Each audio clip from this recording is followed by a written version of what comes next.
So 7 pi over 12.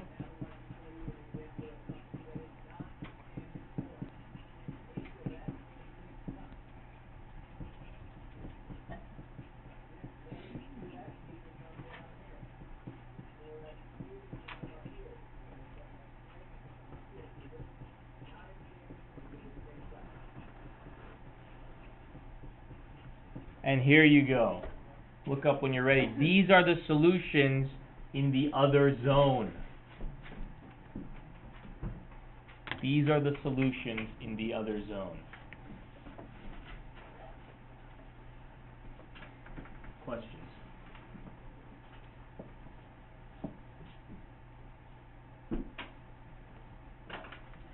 Okay.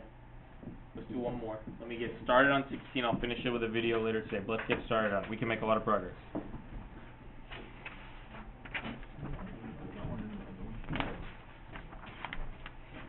So number 16. And remember this one, please note, we did make a correction on this. Please note, 2 sine of x cos 3x plus root 3 sine of x equals 0. This problem starts off very similarly to a previous one we have seen, in the sense that we saw not only today but also in previous days, where we have two terms and they both have something in common. So anytime we have two terms with something in common, take that term outside.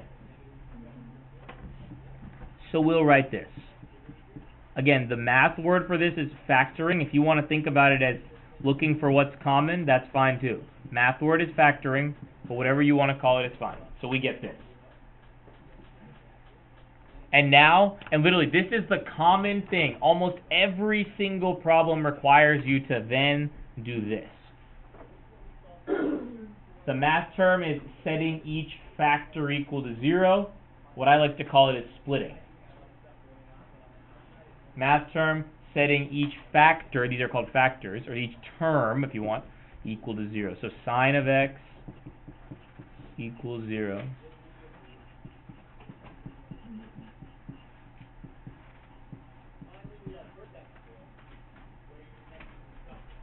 Start with this one. This is much easier.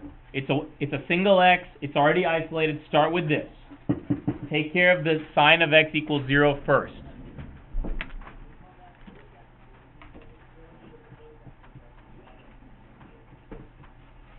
Remember, when I look at my domain restriction on problem 16, it's negative infinity to infinity. So remember what you need to do now.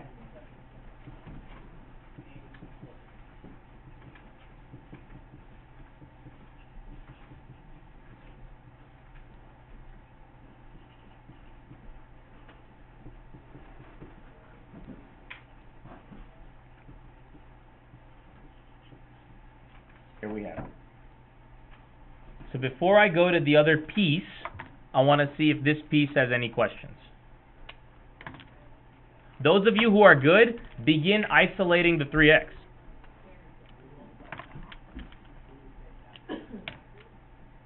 Those of you who are good, go to the next piece, begin isolating the 3x. Are there any questions on this before I move on?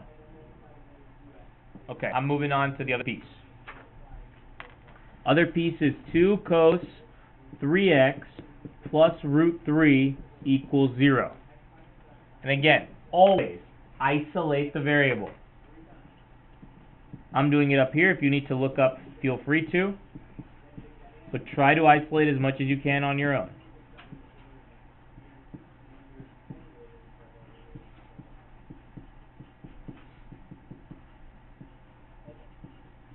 And we hope you get to this point here. Those of you who have what I have on the board and you know what to do next from the previous problem, go ahead and do this. Let me give you a hint. It's going to require some kind of substitution for the 3x. You can use the letter U here. We haven't used it yet in the problem. So feel free to use U.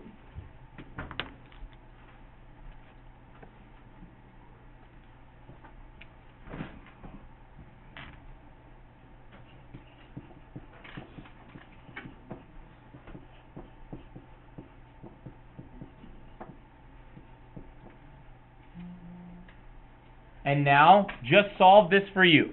That's it. Think about your unit circle.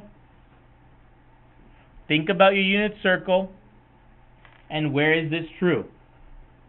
Think about which quadrant of the unit circle you want to be in. Cosine negative. That should trigger something in your mind about the quadrants.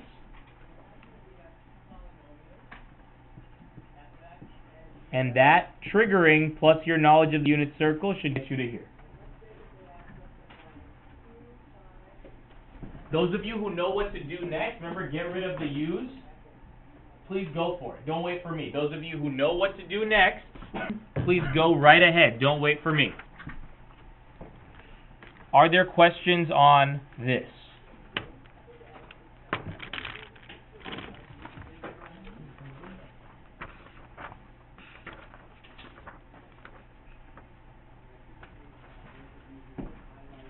Okay.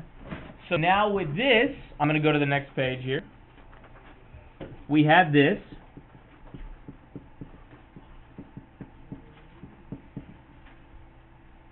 But now we're going to replace the U's. Some of you have already done this. Great.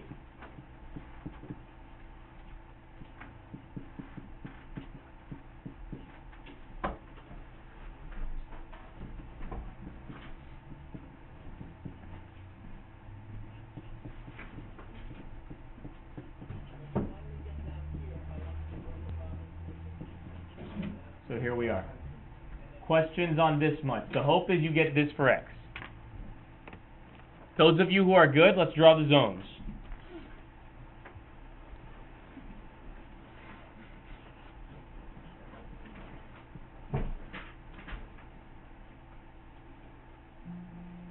And there need to be a couple different points in here because this is saying 3x. So the period here, well, cosine of 3x. So the question is, what is the period of this? Well, just remember the formula for period.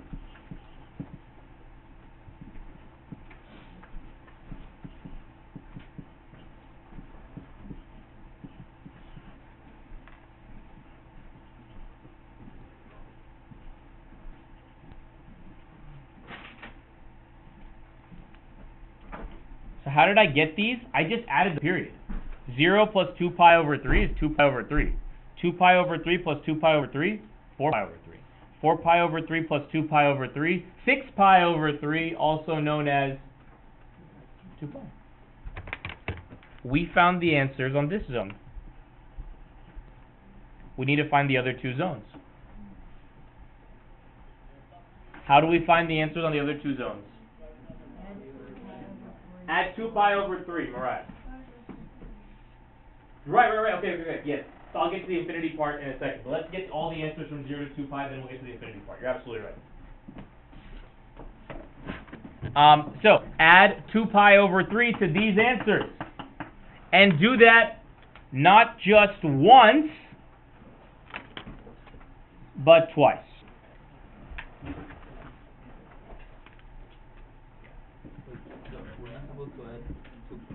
We'll get there. We got to first find all the solutions, then we'll do the 2 pi k.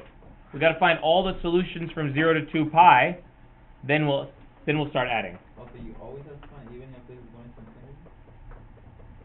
Do you always have to find it even if it's going to infinity? Like if it's asking for, like, you know how it's at the end it gives you negative infinity to infinity? Right. So we're going to get to the k part. We got to find all the solutions, then we'll add all the k's. So folks, here we go. Add 2 pi over 3.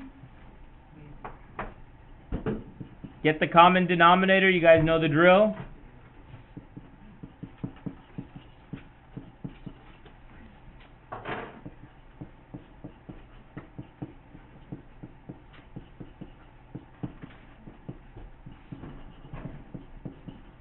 Okay. Yeah. So I'm going to stop here. But before you go, so far we got up to here. These answers, folks, are in this zone. So to get this zone, we would just add 2 pi over 3 again. And then the last step would be adding the k's. So to all the answers, we would write 19 pi over 18 plus something times k. What is the something? Not 2 pi. 2 pi over 3, because that's the period of this function. So 2 pi over 3k. Do that for all the answers. Again, there'll be a video tonight where k is any integer. See you after school. Good job.